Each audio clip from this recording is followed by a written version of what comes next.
Ibu-ibu yang dikasihi Tuhan, hari ini saya rindu untuk berbagi berkat firman Tuhan yang berkaitan dengan panggilan kita sebagai pasukan Tuhan.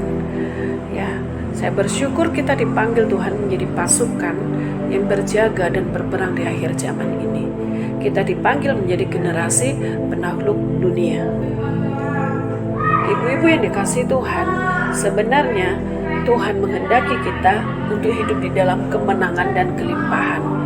Di dalam Kejadian 1 ayat 26 sampai 28 dikatakan Tuhan berfirman kepada Adam dan Hawa untuk mereka berkuasa atas ciptaan yang lain, untuk mereka menaklukkan bumi. Ulangan 28 ayat 1 sampai 14 ini Tuhan juga merancangkan berkat untuk setiap anak-anak Tuhan.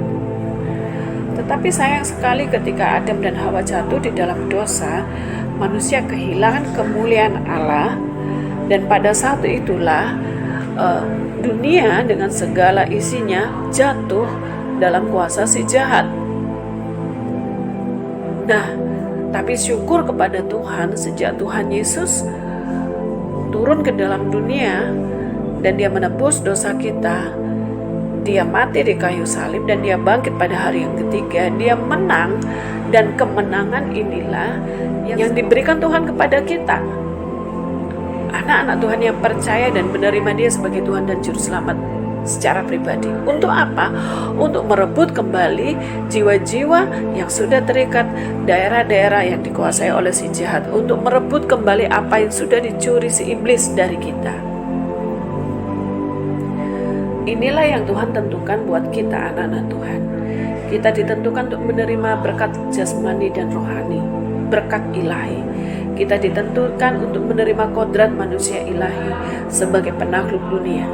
Kita ditentukan untuk menjadi pemberita Injil ke seluruh dunia, menjadi garam dan terang dunia.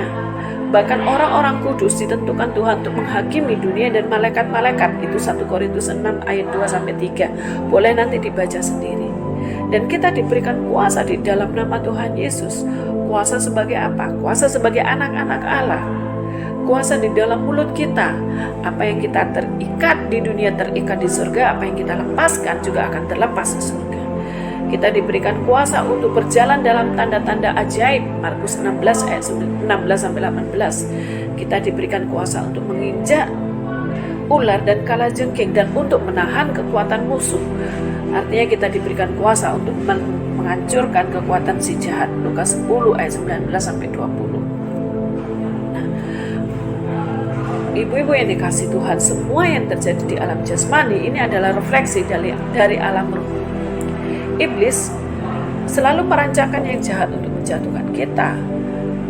Ya, seperti yang tadi saya sudah katakan bahwa sejak manusia jatuh di dalam dosa, dunia dengan segala isinya ada jatuh dalam kuasa si jahat.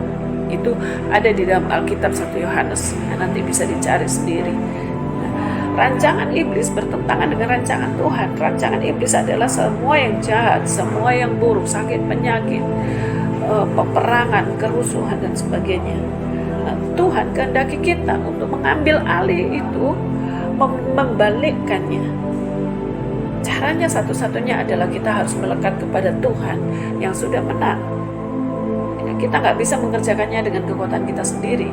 Kita harus mengerjakannya dengan cara kita melekat kepada Tuhan. Dan caranya adalah, cara menghubungkan kita dengan Tuhan adalah melalui doa.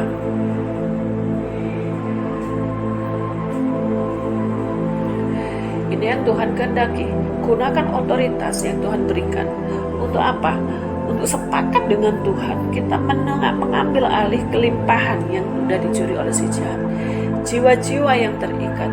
Kita melepaskan damai sejahtera. Kita melepaskan unity, persatuan, keamanan. Kita melepaskan kehidupan.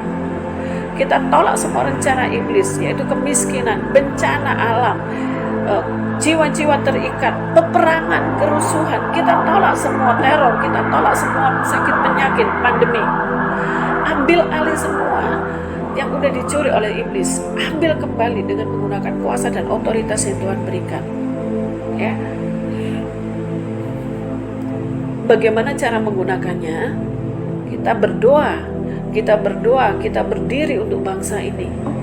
Kita dikatakan Yeremia 29 ayat 7, bekerjalah untuk kesejahteraan kota-kota tempat kamu aku buang. Berdoalah kepadaku untuk kepentingan kota-kota ini. Sebab kalau kota-kota itu makmur, kamu pun menjadi makmur. Ya. Kalau saya ubah kota ini menjadi Indonesia, bekerjalah untuk kesejahteraan Indonesia. Berdoalah untuk Indonesia. Ya. Berdoalah juga untuk para pemimpin. Ya.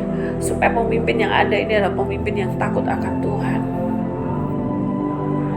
Peperangan rohani itu sangat nyata. Ya. Tapi jangan takut, Tuhan adalah kekuatan kita. Ingat, kita diberikan kuasa dan otoritas untuk mengalahkan iblis dan menaklukkannya. Supaya apa? Supaya kita punya dampak buat kota dan bangsa kita. 1 Yohanes 5 ayat 4 dikatakan semua yang lahir dari Allah mengalahkan dunia. Dan inilah kemenangan yang mengalahkan dunia, yaitu iman kita. Nah, ibu-ibu yang dikasihi Tuhan, ada mandat besar yang Tuhan berikan pada kita. Mari kita kerjakan dengan sungguh-sungguh. Jangan takut, Tuhan menyertai kita, tidak berperang sendiri. Ada Tuhan, Panglima Agung kita yang akan berperang bersama dengan kita. Dan firman Tuhan sekali lagi, kita diberikan kemenangan. Ya, sebab semua yang lahir dari Allah mengalahkan dunia. Ya, siapa orang yang lahir dari Allah? Mereka yang sungguh-sungguh menyerahkan hidupnya kepada Tuhan. Udah terima Tuhan Yesus sebagai Tuhan dan Juru Selamat pribadi. Mari kita ambil kembali kemenangan, ambil alih kelimpahan, ambil alih kembali damai sejahtera. Berperang di dalam doa. Terima kasih, biarlah ini menjadi berkat buat ibu-ibu, buat saya, untuk kita sama-sama berdiri buat bangsa dan kota kita. Tuhan Yesus memberkati.